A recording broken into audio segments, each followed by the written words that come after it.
Arkeologiya və Antropologiya İnstitutundan aparıcı elmçisi, tarix və fəlsəfə doktoru Yaqub Məmmədov. Məlum olduğu kimi, Azərbaycan Milli Maarif Akademiyasının əməkdaşları aparıcı elmçi Sadov Zeynalov və mən bu günlərdə bu ərazilərə ezam olmuşuq.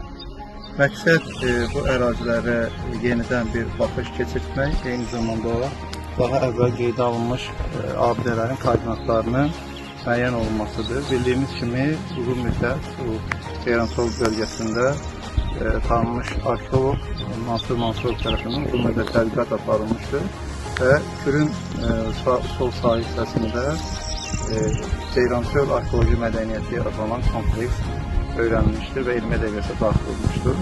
Bizim məqsədlərdən biri bu abidələrin koordinatlarının müəyyən olunmuş təsirlə qeydə alınması, eyni zamanda yeni abidələrin yerlərinin müəyyən olunması və bunun təsdiqindən